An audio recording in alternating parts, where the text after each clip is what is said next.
오늘 말씀은 히브리서에 기록된 씨 뿌리는 비유. 씨를 뿌릴 때 길가라든지 또 가시 떨기밭이라든지 혹은 돌밭이라든지 이런 데서는 제대로 결실할 수가 없습니다.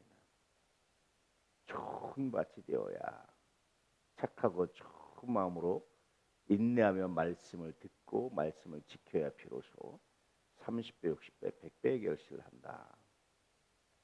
세상의 이치도 이러하거든. 하물며 하나님의 말씀을 듣고 결실하는 것이 어떻겠습니까? 그것은 하나님께서 세상에 이런 창조의 섭리를 나타내신 것과 유사합니다. 같습니다. 라는 것이 씨 뿌리는 비유의 의미예요. 오늘 말씀도 마찬가지인데 땅이 비를 흡수해야지만 그래서 좋은 땅이 되고 하나님께서 쓰시기에 합당한 땅이 되고 거기다가 채소를 심으면 비로소 합당한 열매를 맺는 것처럼 말씀을 듣고 잘 흡수하는 사람, 잘 받아들이는 사람, 또 다른 말로 하면 잘 듣는 사람, 이런 사람이 비로소 온전한 신앙, 말씀 안에 세워진 신앙, 은혜의 신앙이 됩니다. 그런데 땅이 비를 흡수하지 못하고 흘려버리면 그 땅에서 농사를 짓는다든지 어떤 열매를 거두기 어려운 것처럼 그냥 말씀을 듣고 그냥 흘려버리면 제대로 듣지 않으면 집중하지 않으면 그러면 그 안에서 좋은 열매를 맺을 수가 없습니다. 결국은 뭐에 달렸습니까? 듣는 거에 달렸습니다. 듣기에 달렸습니다. 그래서 믿음은 어디서 나는 거죠? 들음에서 난다라는 말씀을 또다시 반복하고 있는 겁니다. 그 들음의 내용은 뭐여야 되느냐? 그리스도의 말씀이어야 된다. 그럴 때 비로소 믿음이 나온다라는 거예요. 오랫동안 예수를 믿으면서도 믿음이 안 생긴 것은 여러 가지인데 그 중에 첫째는 안 들었던 거죠. 둘째는 뭡니까? 목사로서 설교자로서의 반성은 혹시 내가 그리스도의 말씀을 전한 것, 이 사명을 게으리했나라는 반성을 또 해보는 거죠. 근데 어쨌든 안 듣고 잘못 듣고 잘못된 걸 들려줬던지 안 들었던지 둘 중에 하나입니다. 그렇지 않으면 믿음이 자라지 않을 수가 없다. 그래서 여러분 설교하거나 예배 시간에 가만히들 보면 여전히 믿음이 성장하는 사람들은 잘 들어요. 근데 믿음이 성장하지 않는 사람들은 여전히 안 들어요. 핸드폰을 보면서 다른 일을 한다든지 생각과 마음이 다른 데가 있다든지 그런 경우들이 참 많아요.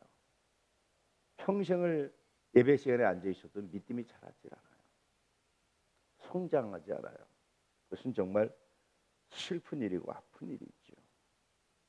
오늘 말씀 보니까 그럼에도 불구하고 그 땅에 피를 흡수했는데 거기서 가시와 엉겅퀴를 내면 버림을 당하고 저주함에 가까워 그 마지막은 불쌍히 되리라. 그렇게 들었는데 잘못 들으면 하나가 더 나가는 겁니다. 이제 잘못 들으면 오히려 가시와 엉겅퀴만 낸다. 이단 이제 이래서 나오는 겁니다. 그러니 우리가 올바로 듣는다라는 것이 얼마나 중요한지 새삼 생각하게 되죠. 저는 설교 시간에 예화 사용하는 것이 두려울 때가 있어요. 왜냐하면 사람들이 설교 끝나고 예화만 기억하는 사람들이 종종 있어요. 좋은 예화일수록 설교는 없어지고 말씀은 없어지고 예화만 기억하고 그리고 감동받았다라고 예화 신앙들이 있어요. 예화 신앙들. 여러분 예화 신앙 가지고는 온전히 아름답게 자랄 수가 없어요. 예화 신앙 가지고는 말씀 앞에 깊이 뿌리 내릴 수가 없어요. 그래서 예화를 사용하는 것이 두려울 때가 있어요. 정말 좋은 예화를 사용하는 것이 두려울 때가 있어요. 한국교회가 예전에 주제 설교를 하면서 예화가 참 많았어요. 사람들이 열심히 들었는데 그 예화 더 강력한 힘을 발휘한다면 그것은 신앙이 말씀 안에 뿌리 내려서 온전히 자라기가 대단히 어렵습니다. 다시 엉겅퀴를 낼 때가 많아요.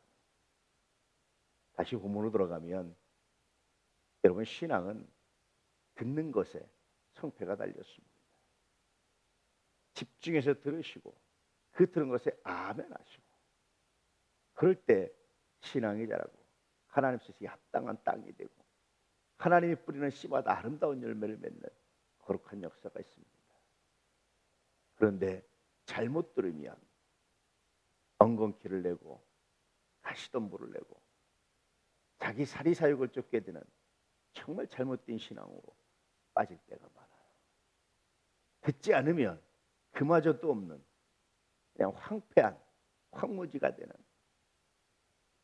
이상한 땅으로 변하는 그런 신앙이 될 수밖에 없습니다. 듣는 것에 집중하시는 은혜가 있기를 축복합니다. 듣는다라는 첫째, 하나님의 말씀을 듣는 겁니다. 성경 말씀을 통해서 듣는 겁니다. 설교를 통해서 듣는 겁니다. 그런데 듣는 것은 거기에서 끝나지 않아요. 내 삶에서 일어나는 많은 사건들, 많은 이야기들 가운데 하나님의 메시지가 있어요.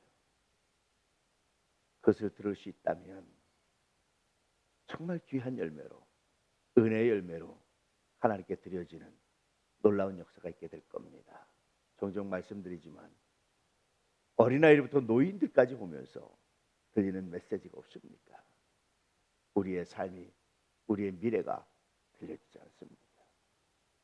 몸이 불편하게 그렇게 해서 겨우 이렇게 어떤 것에 의지해서 걸어가시는 노인 어르신들을 보면 우리의 미래가 안 보입니까? 연약하고 약한 사람들 보면 우리는 항상 건강하고 항상 넉넉하게 산다고 확신할 수 있습니까? 그 안에 하나님의 메시지가 있습니다. 겸손하라고 말씀하시는, 준비하고 예비하라고 말씀하시는 주의 메시지가 있습니다. 이렇게 듣는 것은 성경과 설교뿐이 아니라 우리 삶에 나타난 많은 다양한 사건과 만나는 사람들 가운데서도 하나님의 메시지가 있어요. 이런 듣기에 성공하셔서 신앙이 자라고 삶이 자라고 풍성한 열매로 우리 하나님께 영광 돌리고 이웃들에게 나눌 수 있는 놀랍고 귀한 삶이 되시기를 축복합니다. 할렐루야.